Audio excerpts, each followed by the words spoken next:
Picture a piece of computer hardware so ordinary, so unremarkable, that an entire generation used the word save to mean something else entirely because of it. A thin, flexible plastic square, roughly the size of a coaster, that you'd slide into a slot until it clicked.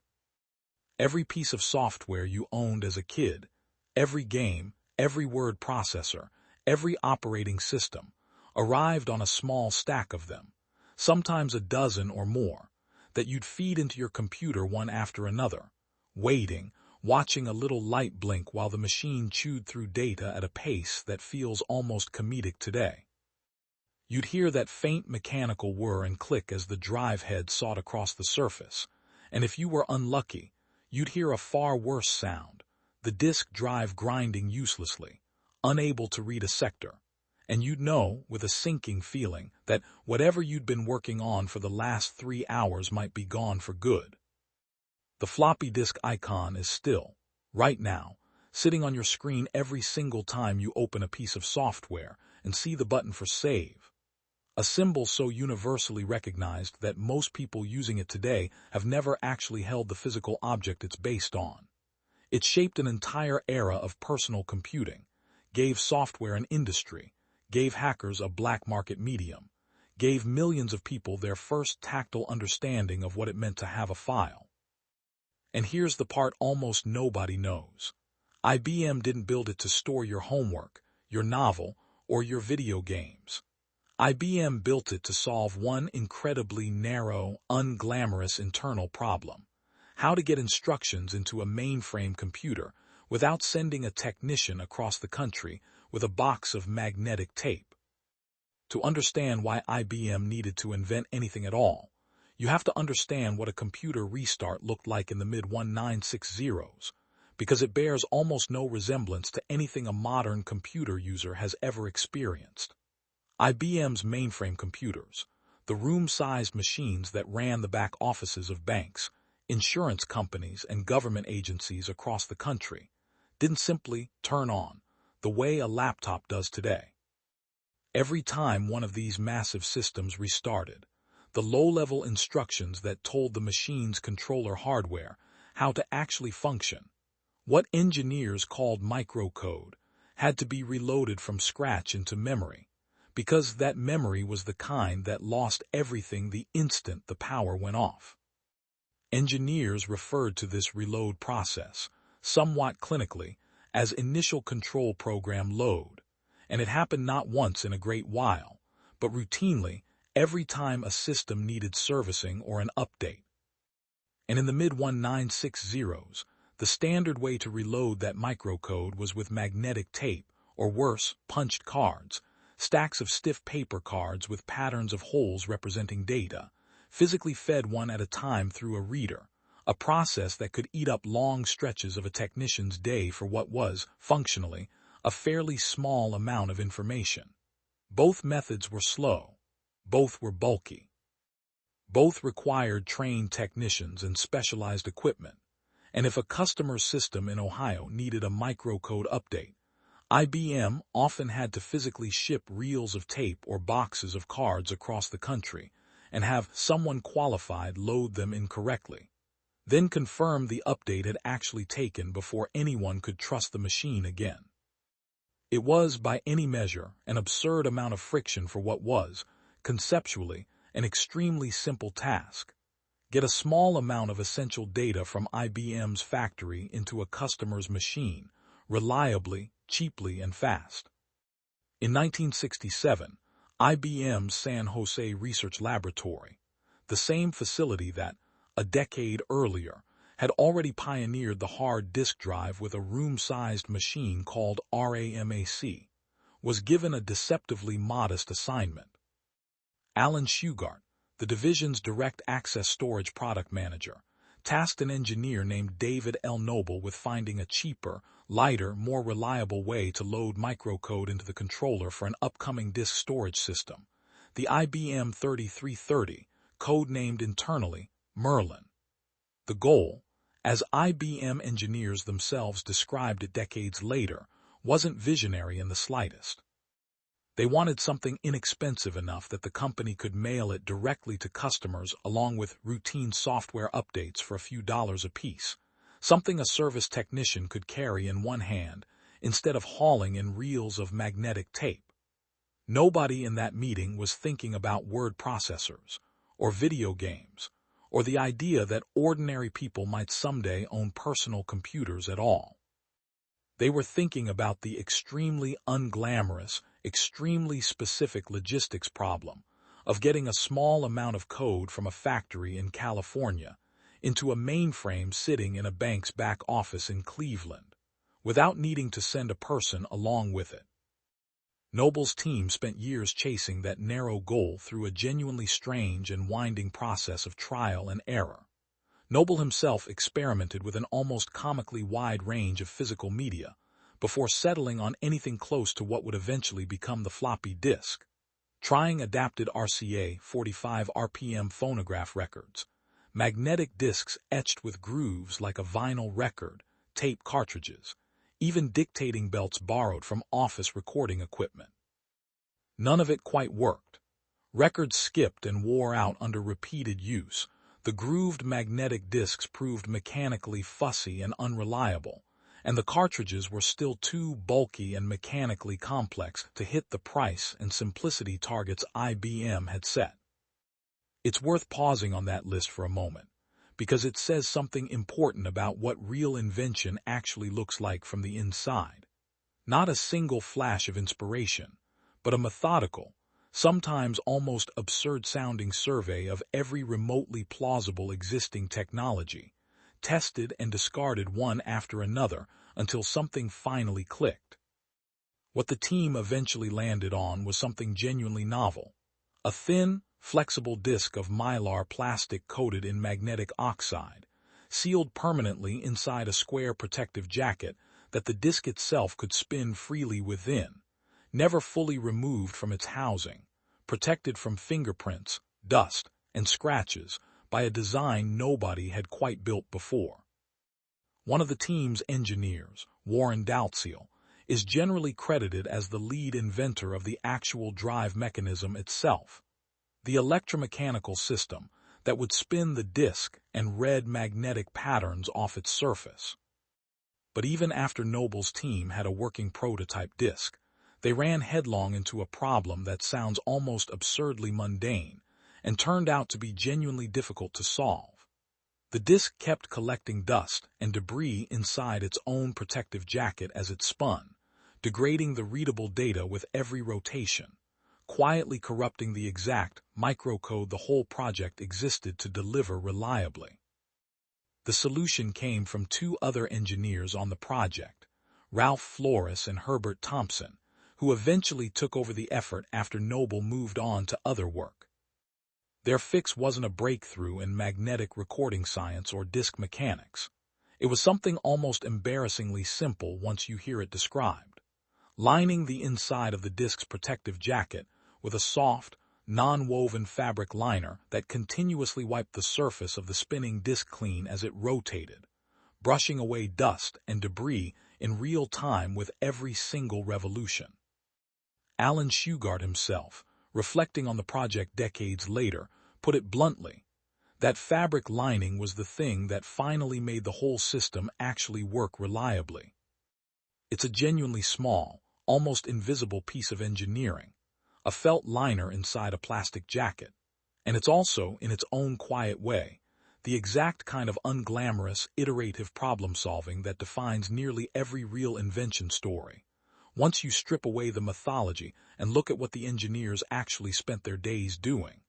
Not chasing a grand vision, but grinding through one stubborn, boring technical failure after another until the thing finally just worked.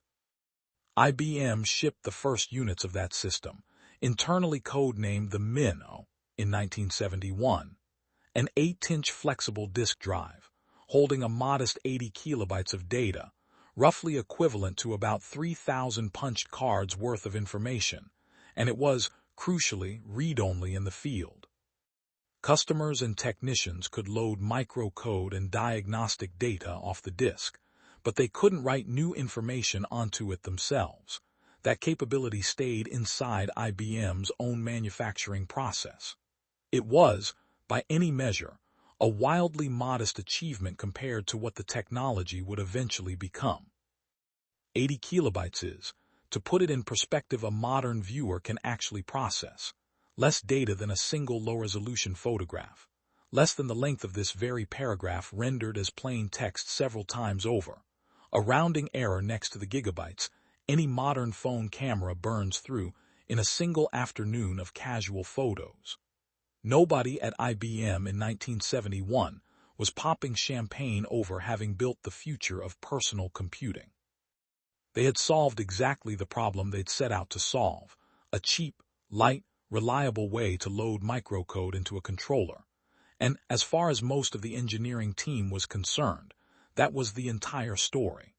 The device even briefly carried an internal nickname, IGER, before formally becoming the 33FD drive as the design matured and expanded beyond its original single narrow application inside the 3330 controller project.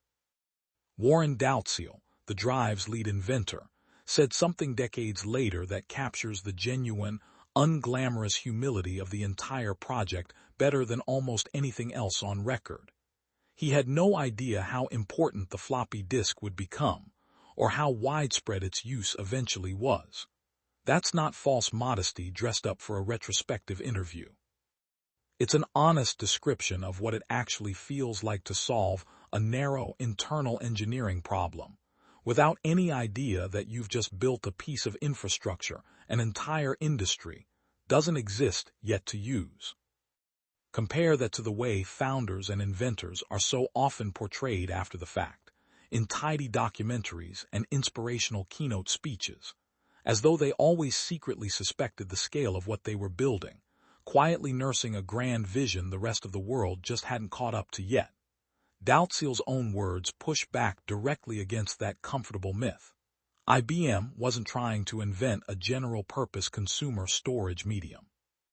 It was trying to stop mailing boxes of punch cards across the country, and the specific technical shape of the solution it landed on, cheap, flexible, removable, physically robust enough to survive regular mail, happened, almost as a side effect, to be exactly what an entirely different, not yet invented industry would desperately need a few years later.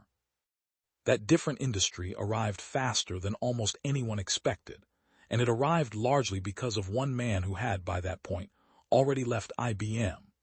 Alan Shugart departed the company in 1969, moved to Memorex, and in 1972 helped ship the Memorex 650, the first floppy disk drive with genuine read-write capability, letting a user not just load per-written data off a disk, but actually record new information onto one.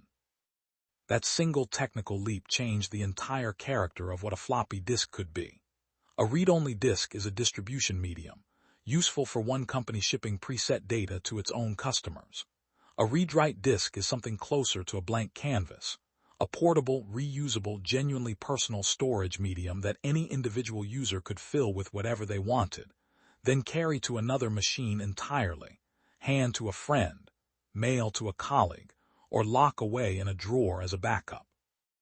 IBM itself, not to be left entirely behind by its own former employee, released an upgraded 8-inch floppy in 1973 for its new 3740 data entry system, with an entirely reworked recording format, a motor spinning in the opposite direction from the original design, and full read-write capability of its own, storing roughly 256 kilobytes. Shugart, meanwhile, kept pushing further, unwilling to simply let Memorex and IBM define the next chapter of a technology he'd helped originate. In 1973, he founded his own company, Shugart Associates, initially chasing an ambitious plan to build entire small business computer systems, modeled loosely on IBM's own 3740 platform, and burning through his startup capital within about 2 years with nothing much to show for it, a near failure that forced the company to pivot hard toward something narrower and more achievable. Just building floppy disk drives themselves, and selling them to whoever needed one, rather than trying to build entire computer systems around them. It's a small, easily overlooked failure buried inside a much larger success story, but it mattered enormously. Had Shugart Associates managed to fund its original, more ambitious business computer plan, the company might never have narrowed its focus onto the floppy drives that would go on to define an entire industry. That pivot turned out to be the single most consequential decision in the entire history of the floppy disk, because it happened to coincide almost perfectly with the birth of an entirely new category of computer that IBM's original engineers had never once imagined building for: the personal computer, small enough and cheap enough to sit on an individual's desk at home. Early personal computer makers in the mid-1970s faced a genuinely difficult problem that had nothing to do with processing power or memory. They needed some reliable, affordable way for an ordinary consumer to load software onto their machine and save their own work, and the existing options were dismal. Cassette tapes, borrowed straight from ordinary audio equipment, were achingly slow and prone to errors, sometimes taking many minutes just to load a single simple program, with no guarantee the load would even succeed on the first attempt. 8-inch floppy disks, the format IBM and Shugart's early drives used, solved the reliability and speed problem, but were simply too large and too expensive for a machine meant to sit on someone's kitchen table rather than in a corporate data center.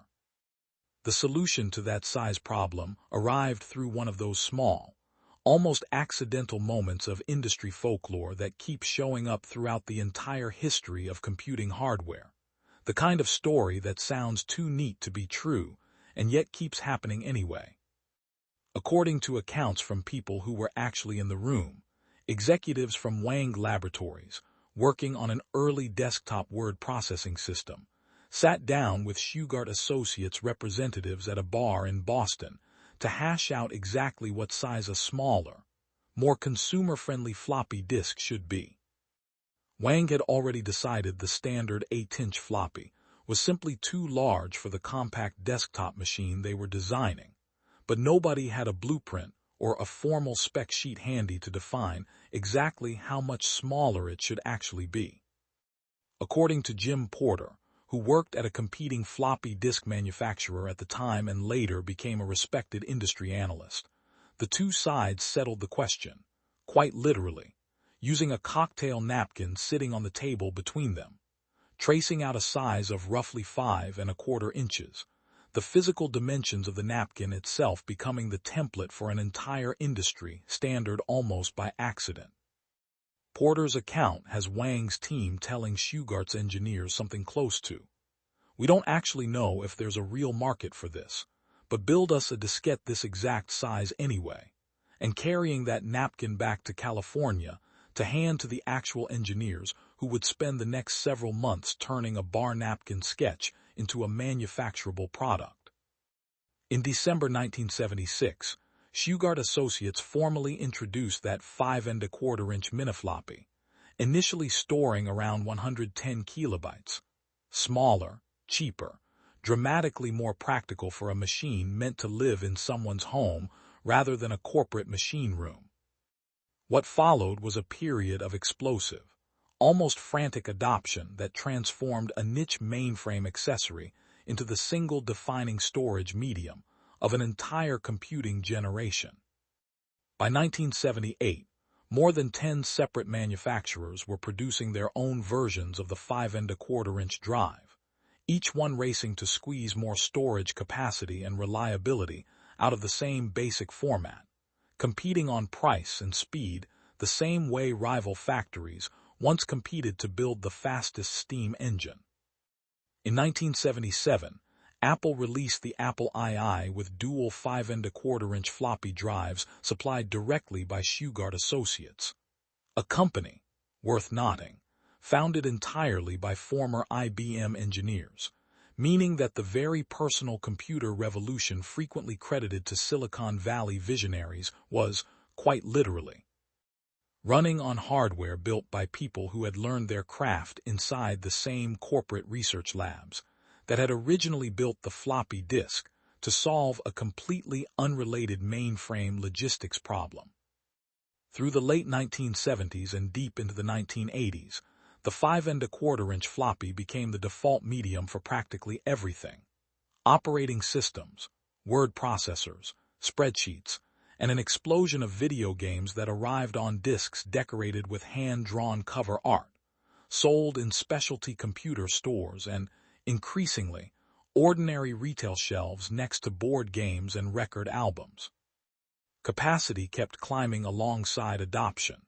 The format eventually reached 1.2 megabytes in its double-density, double-sided form, transforming from a niche business tool into something close to the connective tissue of the entire early personal computing industry. The medium that let a teenager in one city mail a homemade game to a pen pal in another, and know it would actually run when it arrived. The format wars didn't stop there, and the story took one more meaningful turn before settling into the shape most people over a certain age actually remember best. In 1981, Sony introduced an even smaller, sturdier 3.5-inch floppy disk, encased not in a flexible paper or vinyl jacket like its larger predecessors, but in a rigid plastic shell with a spring-loaded metal shutter protecting the magnetic surface underneath.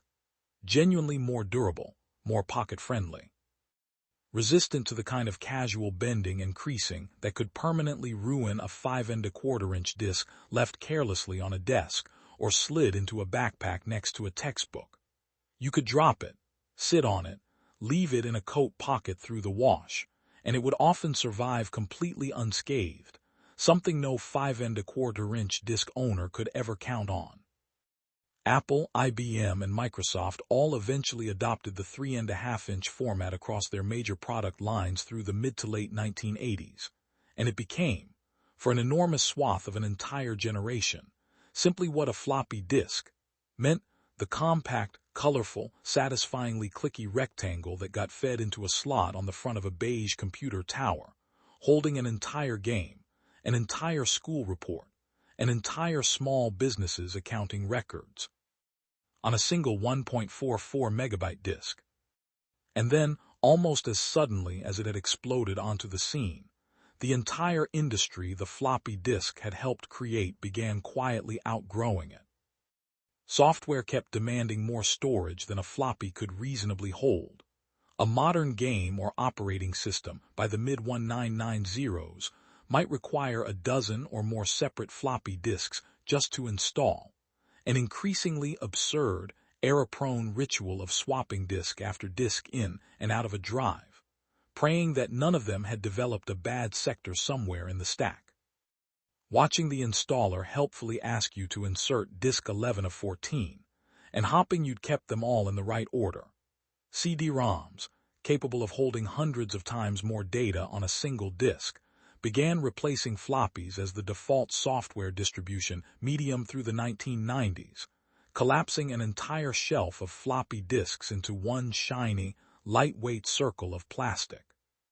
Then, as internet connections grew faster and USB flash drives arrived offering vastly more storage in an even smaller physical package with no moving parts at all, no fragile magnetic surface to scratch or demagnetize, the floppy disk's remaining practical advantages evaporated almost entirely.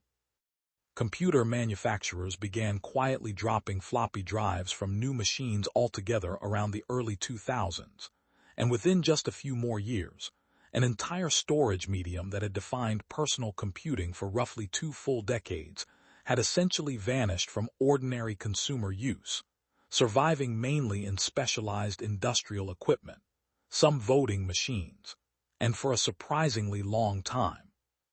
Certain government and military systems that were simply too expensive or too risky to upgrade, quietly running critical infrastructure on a format most of the public assumed had disappeared entirely years earlier. There's a strange, almost poignant irony sitting at the very center of this entire story, one that's easy to miss if you only remember the floppy disk from its 1980s and 1990s heyday. IBM engineers in 1967 weren't trying to invent anything close to a defining cultural artifact. They were trying to solve one specific, deeply unglamorous logistics headache. How does a company get a small amount of essential data from a factory in California into a customer's machine without shipping a technician and a box of magnetic tape across the country? The solution they eventually landed on, cheap, flexible, physically durable enough to survive ordinary mail, simple enough for a non-specialist to load, happened to also be exactly the set of properties an entirely different, not yet invented industry would desperately need a few years later, once ordinary people started wanting computers of their own sitting on a desk at home. Nobody in that original 1967 planning meeting was imagining Apple II owners trading pirated software at computer club meetings, or elementary school students carrying a single disk labeled book report between the classroom computer and the one at home, or an entire universal software icon that would still be instantly recognizable to people born decades after the actual object it depicts had disappeared from stores. That's really the deeper thread running through almost every genuine invention story, once you strip away the retrospective mythology that tends to get layered on afterward. Very few truly transformative technologies begin life as an attempt to transform anything at all. Chester Carlson wasn't trying to build a multi-billion-dollar corporation when he was scraping together cigar boxes and coffee cans in a rented room above a bar, trying to make copies of documents slightly less annoying to produce. Charles Parsons wasn't thinking about ocean liners and dreadnought battleships when he was rebuilding a failed turbine prototype for the 7th time in a Newcastle workshop. Two Swedish immigrant pattern makers weren't thinking about vocational classrooms and garage machine shops when they set out to build an electric hedge trimmer and failed. And a small team of IBM engineers in San Jose, California, weren't imagining an entire generation's worth of childhood memories, an entire universal save icon, an entire industry of software boxes lining store shelves, when they were simply trying to figure out how to line a plastic jacket with the right kind of fabric so a spinning disk wouldn't collect dust. The floppy disk wasn't built to store your homework. It was built to solve one company's extremely narrow shipping problem. And then, almost entirely by accident, it happened to be exactly the right shape, at exactly the right moment, for a revolution nobody at IBM in 1967 had any reason to see coming. So the next time you click that small, square, 3.5-inch icon to save a document, an icon your own computer has probably never once had a real matching disk drive to go along with, an icon that has quietly outlived the physical object it depicts by a full generation. Remember what's actually buried inside that tiny piece of interface design. Not a grand vision of the personal computing future. A mainframe controller in California that needed its microcode reloaded a little faster, a little cheaper, a little more reliably than a box of punch cards could manage. An engineer lining a plastic jacket with fabric to keep dust off a spinning disk. A cocktail napkin on a bar table in Boston, deciding almost by accident the physical dimensions an entire industry would eventually standardize around. IBM didn't invent the floppy disk to build the future of computing. It invented the floppy disk to stop mailing tape reels across the country. And then, almost without anyone at the company fully realizing it was happening, everything else about how ordinary people would someday use a computer quietly changed around it.